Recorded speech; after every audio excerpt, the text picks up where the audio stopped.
Everybody, welcome back to MTRA Bedtime Stories.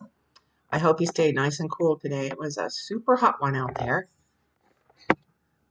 Tonight, we're headed into Chapter 5 of The Secret Garden. And Mary was out exploring the garden yesterday, and she's trying to find that garden that has no door, that was locked by Mr. Craven, and no one's supposed to go inside. And she met a new friend, a cute little red-breasted robin. Let's see what happens today, shall we?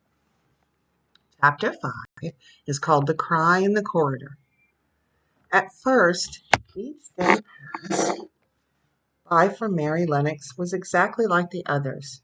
Every morning she awoke in her tapestried room and found Martha kneeling upon the hearth, building her fire.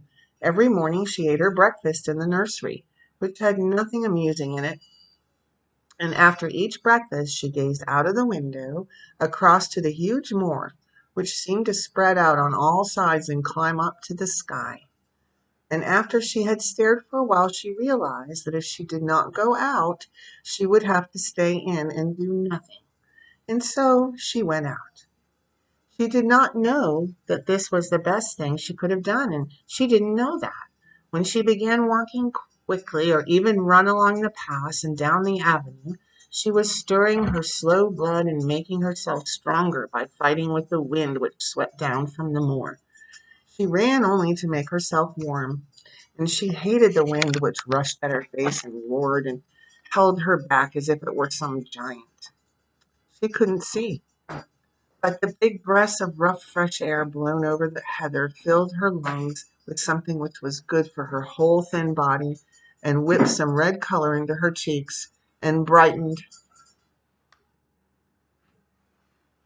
her dull eyes when she did not know anything about it. But after a few days spent almost entirely out of doors, she wakened one morning knowing what it was to be hungry.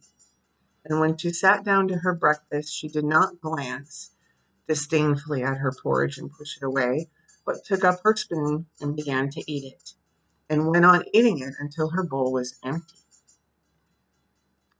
That got on well enough with that. This morning, did I, said Martha. It's the air of the moor that's given thee stomach for the victuals, answered Martha. It tastes very nice today, said Mary, feeling a little surprised herself.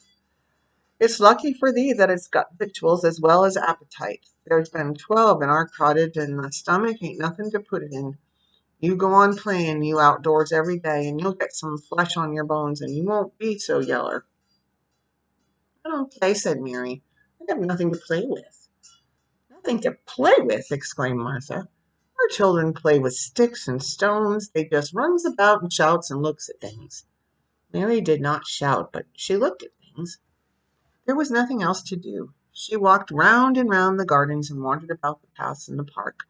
Sometimes she looked for Ben Weatherstaff, but though several times she saw him at work, he was too busy to look at her or was too surly. Once when she was walking toward him, he picked up his spade and turned away as if he did it on purpose. One place when she went to oftener than to any other, it was the long walk outside the gardens with the walls around them.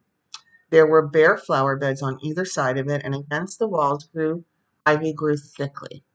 There was one part of the wall where the creeping dark green leaves were more bushy than elsewhere. It seemed as if, for a long time, that part had been neglected. The rest of it had been clipped and made to look neat, but at this lower end of the walk it had not been trimmed at all. A few days after he talked to Ben Weatherstaff, Mary stopped to notice this and wondered why it was so. She had just paused and was looking up at a long spray of ivy swinging in the wind when she saw a gleam of scarlet and heard a brilliant chirp, and there, on the top of the wall, perched Ben Weatherstaff's robin redbreast, tilting forward to look at her with his small head on one side. "Oh," she cried out, it's you." And it did not seem at all queer to her that she spoke to him as if she were sure he knew he would understand and answer her. He did answer. He twittered and chirped and hopped along the wall as if he were telling her all sorts of things. It seemed to Mistress Mary as if she understood him too, though he was not speaking in words. It was as if he said, Good morning. Isn't the wind nice? Isn't the sun nice? Isn't everything nice? Let us both chirp and hop and twitter. Come on, come on. Mary began to laugh, and as he hopped and took little flights along the wall, she ran after him. Poor little thin, sallow, ugly Mary. She actually looked almost pretty for a moment. I like you, she cried out, pattering down the walk, and she chirped and tried to whistle, which last she did not know how to do in the least.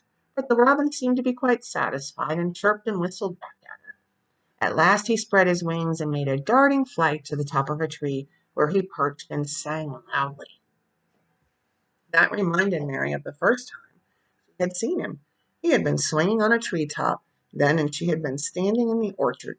Now she was on the other side of the orchard, and standing in a path outside a wall much lower down, and there was the same tree inside.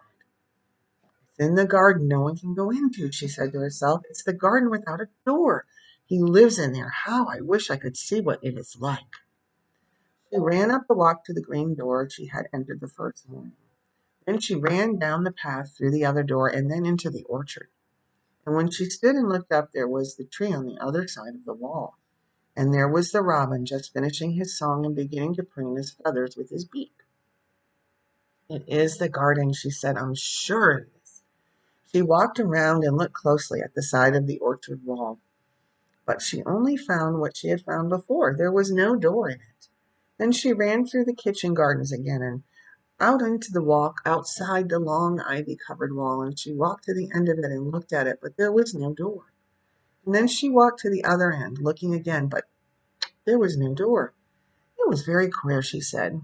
Ben Weatherstaff said there was no door, and there is no door. But there must have been one 10 years ago, because Mr. Craven buried the key.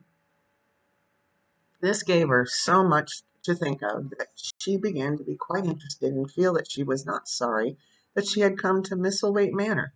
In India she had always felt hot and too languid to care much about anything. The fact was that the fresh wind from the moor had begun to blow the cobwebs out of her young brain and waken her up a little bit. She stayed out of doors nearly all day, and when she sat down to her supper at night she felt hungry and drowsy and comfortable. She did not feel cross when Martha chatted away. She felt as if she'd rather like to hear her. And at last she thought she would ask her question. She asked, after she had finished her supper and had sat down on the hearth rug before the fire, why did Mr. Craven hate the garden? She said. He had Martha stay with her, and Martha had not objected at all. She was very young and used to a crowded cottage full of brothers and sisters, and she found it dull in the great servants' hall downstairs, where the footmen and upper housemaids made fun of her Yorkshire speech and looked upon her as a common little thing, and sat and whispered among themselves. Martha liked to talk, and the strange child who had lived in India and had been waited upon by blacks was novelty enough to attract her. She sat down on the hearth herself without waiting to be asked. Art then thinking about the garden yet? She said. I knew I would. That was just the way with me when I first heard about it. Why did he hate it? Mary persisted. Martha tucked her feet under her and made herself quite comfortable. Listen to the wind wuthering around the house, she said. You could better stand up on the moor if you was out on it tonight. Mary did not know what wuthering meant until she listened, and then she understood. It must mean the hollow, shuddering sort of roar which rushed around and round the house as if the giant no one could see was buffeting it and beating at the walls and windows to try to break in. But one knew he could not get in, and somehow it made one feel safe and warm inside a room with a red coal fire. But why did he hate it so? She asked. After she had listened, she intended to know if Martha did. Then Martha gave up her store of knowledge. Mind, she said, Mrs. Medlock said it's not to be talked about. There's lots of things in this place that's not to be talked over. That's Mr. Craven's orders. His troubles are non-servants' business, he said. But fourth garden he wouldn't be like he is. It was Mrs. Craven's garden that she had made when first they were married, and she just loved it, and they used to tend the flowers themselves. And none of the gardeners was ever to go in. Him and her used to go in and shut the door and stay there hours and hours reading and talking. And she was just a bit of a girl, and there was an old tree with a branch bent like a seat on it, and she made roses grow over it, and she used to sit there. But one day when she was sitting there, a branch broke, she fell on the ground and was hurt so bad that the next day she died. The doctors thought he'd go out of his mind and die too. That's why he hates it. No one's ever gone in since, and he won't let anyone talk about it. Mary did not ask any more questions. She looked at the red fire and listened to the wind weathering. It seemed to be whirring louder than ever. At that moment, a very good thing was happening to her. 4 good things had happened to her, in fact, since she came to Misselthwaite Manor. She had felt as if she had understood a robin and that he had understood her. She had run in the wind until her blood had grown warm. She had been healthily hungry for the first time in her life, and she had found out what it was to be sorry for someone. But as she was listening to the wind, she began to listen to something else. She did not know what it was because at first she could scarcely distinguish it from the wind itself. It was a curious sound. It seemed almost as if a child were crying somewhere. Sometimes the wind sounded rather like a child crying, but presently Mistress Mary felt quite sure this sound was inside the house, not outside it. It was far away, but it was inside. She turned round and looked at Martha. "Do you hear anyone crying?" she said. Martha suddenly looked confused. "No," she answered, "it's the wind. Sometimes it sounds like as if someone was lost on the moor and wailing. It's got all sorts of sounds." "Listen," said Mary, "it's in the house, down one of those long corridors." And at that very moment a door must have been opened somewhere downstairs, for a great rushing draught blew along the passage, and the door of the room they sat in was blown open with a crash as they both jumped to their feet. The light was blown out, and the crying sound was swept down the far corridor so that it was to be heard more plainly than ever. "There," said Mary, "I told you so.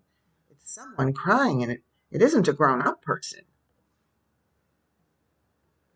Martha ran and shut the door and turned the key, but before she did it they both heard the sound of a door in some far passage shutting with a bang, and then everything was quiet, for even the wind ceased wuthering for a few moments. "It was the wind," said Martha stubbornly, "and if it wasn't, it was little Betty Butterworth, the little scullery maid. She had the toothache all day." But something troubled and awkward in her manner made Mistress Mary stare very hard at her. She did not believe she was speaking the truth. There was someone crying, there was. The next day the rain poured down in torrents again, and when Mary looked out of her window the moor was almost hidden by grey mist and cloud. There could be no going out today. And that ends our chapter. So we will see if Mary starts to do some exploring tomorrow. I'm looking forward to that chapter.